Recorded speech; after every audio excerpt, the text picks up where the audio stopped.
I'm Mike, a 28-year-old engineer working at a small IT company. I had a lot going on, but I graduated from high school in 4 years. From there, I went on to college, and that brings me to where I am today. Our company's CEO, younger than me, invited me to join this company, making him someone I owe a lot to. I'm basically an introvert with black hair and glasses. I can't deny if you call me a geek. I have a sister named Amy, who's quite the extrovert.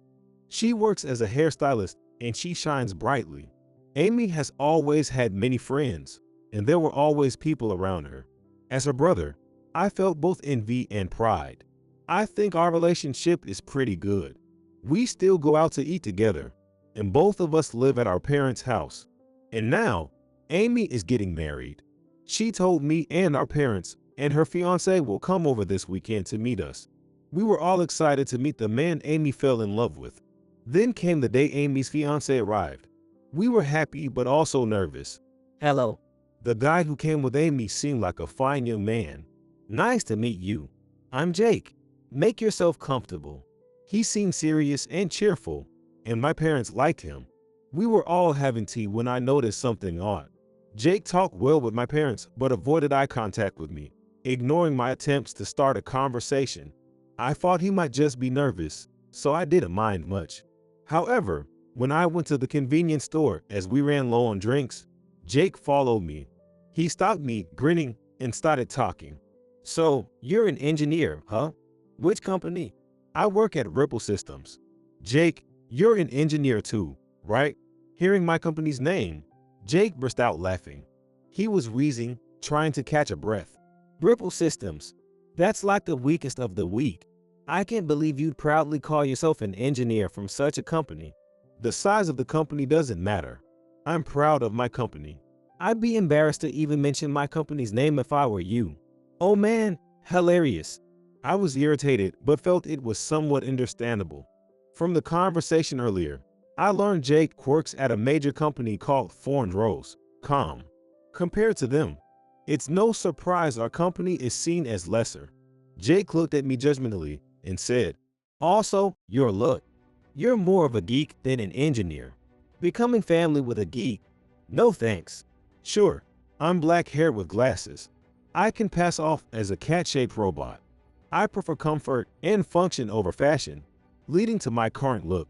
Jake, standing before me, wore expensive clothes and brand accessories. But I don't think it's right to criticize someone's appearance, so I responded, "Why have you been making comments about me since earlier?"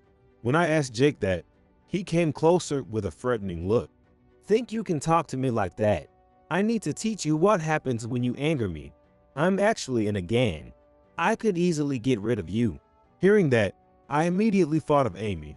Did Amy still decide to marry you, knowing you're in a gang? Of course not. Everyone has a public and private side. My private side being exposed would be bad. This is why geeks are troublesome. No, that's a lie. Getting married based on a lie? How about that? Jake then grabbed me by the collar, whispering threateningly. You know what will happen if you tell Amy anything, right? Just don't ever come near us. Got it? What do you mean don't ever come near us? Just as I said. Leave that house and never show up again. With that, Jake returned to the house first. Such an unpleasant guy. I thought so. I couldn't forgive him for lying to Amy and then getting married, not as her brother. When Jake left, he specifically took me outside to say, "Geeks aren't welcome at the wedding.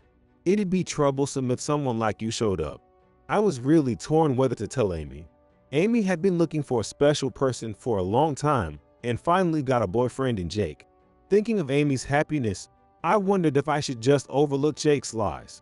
Then Amy came to my room saying she had something to tell me. Mike, Jake is a wonderful person. He respects you too. That's why I decided to marry him. I'd be happy if we could get along. Jake had been deceiving Amy very carefully. I hope you're looking forward to the wedding. Seeing Amy like that left me with an indescribable feeling. I thought it would be kind to tell Amy the truth, and I couldn't forgive Jake for deceiving her. It wasn't enough to just tell Amy the truth. I had to teach Jake a lesson. I consulted with Brad, a guy from a grade below me from my student days who now owns a construction company and is quite sharp. I told Brad about Jake and asked what I should do. Man, that's pretty bad. Brad said, I'm worried about Amy, but the way he talks about you is terrible. It's okay for me. I can handle whatever he says. No, you say it's not worth it, but Jake doesn't know anything. Well, no, but Not knowing your past and speaking ill of you is unforgivable. I was touched by Brad's sentiment. Can I attend Amy's wedding? I've known her since she was little. Brad then started telling me about a plan. Hearing the plan, I was all in.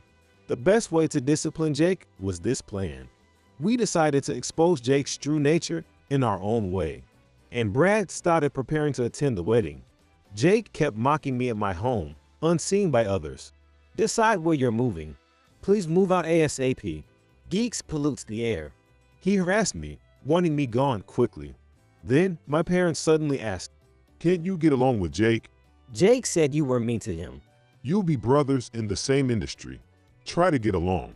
Jake's harassment continued until the wedding, but I endured until we could execute our plan. Finally, the wedding day arrived. I met Brad outside the venue. Amy was thrilled when Brad wanted to attend. I get to see Brad again after so long. Can't wait. I shared Amy's excitement with Brad. I'd love to see Amy in her bridal gown. The bridal gown, indeed. Brad said he'd enter the venue first, so I stayed outside a bit longer. Then Jake arrived. Hey, what are you doing here? I told you not to come. Let me attend my sister's wedding. I'll give a generous gift. If that's the case, leave right after it ends. Jake smirked and went inside. At the reception, everyone took their seats. I was at the family table, Brad at the friends table. Not just Brad, but all my colleagues that knew Amy gathered. As the MC announced the couple's entrance, the doors opened. Amy and Jake entered the venue while the audience welcomed them with an applause. But Jake froze. He was frozen, unable to take another step. The entrance was right by Brad and his group's table.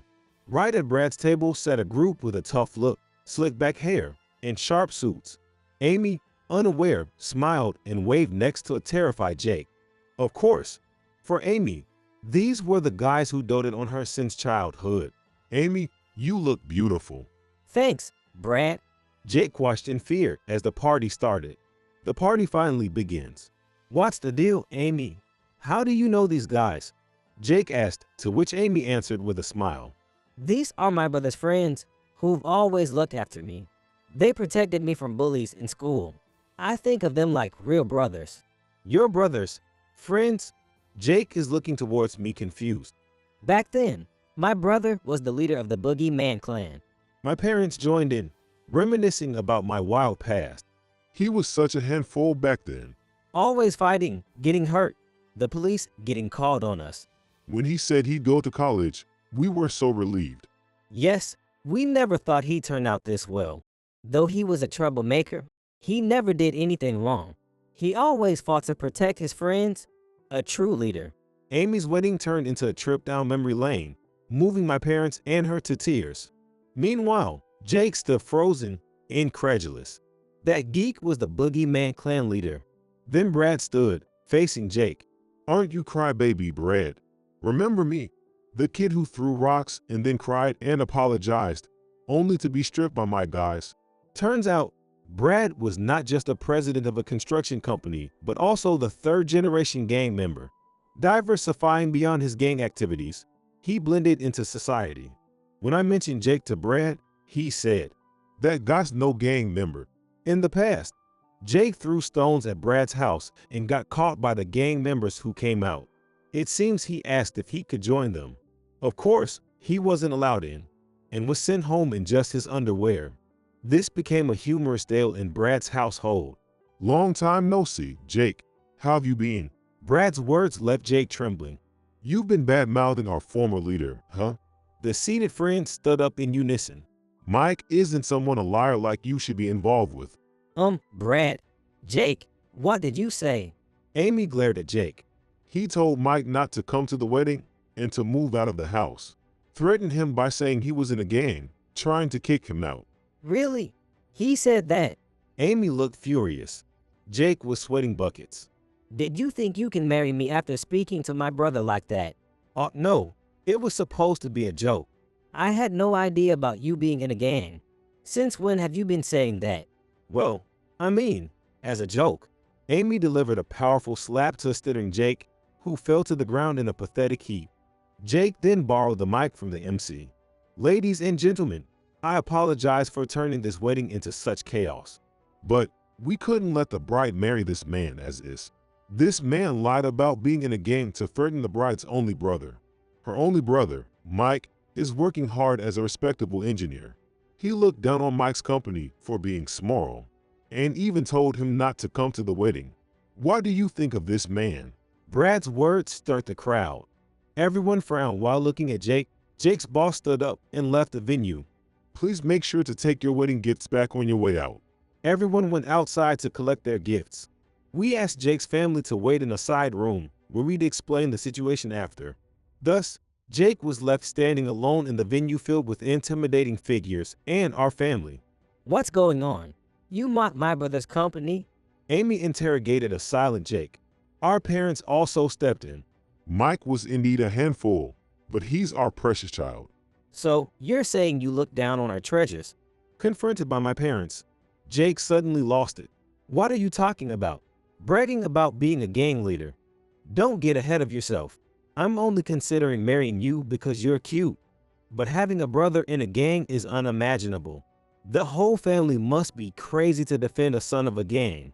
What did you say, Jake? My father's words were followed by right straight from Amy. We took our parents back to the dressing room for their mental well-being.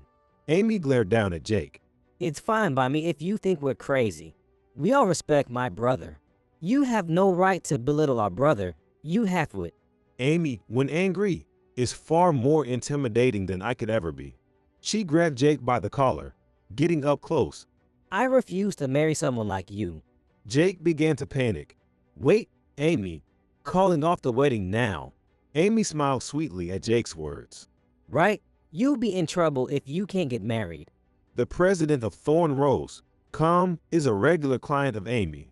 Amy takes care of them at her salon, and the family trusts Amy deeply.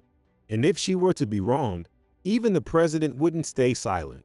Jake no longer had anyone on his side. Finally, Jake broke down in tears. Amy didn't care and added, We'll be billing you for the full cost of the wedding. What? The full amount? The extravagant wedding must have cost a fortune. I don't have that kind of money. At Jake's lowest moment, Brad steps forward. Don't worry so much. We'll handle it. The wedding expenses and the compensation for Mike and Amy. I'll front the money. Jake's eyes lit up at Brad's words. But of course, there's no such easy way out. So make sure you pay it back. You know what happens if you don't, right? Jake went pale at Brad's words. And then the crew that came with him took Jake away. For times like these, we have reputable payday lenders like us. Brad was unusually cheerful. Brad has always been unpredictable when he gets angry. Jake's path from here on out is likely going to be bumpy. The next day, Brad gifted a significant amount of money to me and Amy, calling it compensation. Use it for your next wedding. With those words, he left. I can't possibly use money from my first crush. Amy hugged the envelope tightly. She's admired Brad since she was little, her first love. But marrying into the gang life is fraught with hurdles. Jake was the one who changed your mind, but he turned out to be a terrible man. Jake quit his job and ended up working under Brad's supervision. Jake's family, fearing involvement with the gang, refused any contact with him. In the end, nobody was willing to help Jake. Initially, Jake worked at Brad's construction company, where everyone was connected to the gang. Since many of my juniors also worked there, it was like sitting on pins and needles for him. Unable to endure, Jake fled but was quickly caught and sent to an even harsher work site. Amy threw herself into her work, and her plans to stand up her own salon came true. Her salon, beloved by many regulars, is booked solid every day. Meanwhile, Ripple Systems, where I work, steadily built up its achievements. We're finally expanding the business, and I was called in by the president. Mike, would you take on the role of team leader? Leading a large team was a lot of pressure for me. I think there's someone more suited for the job than me.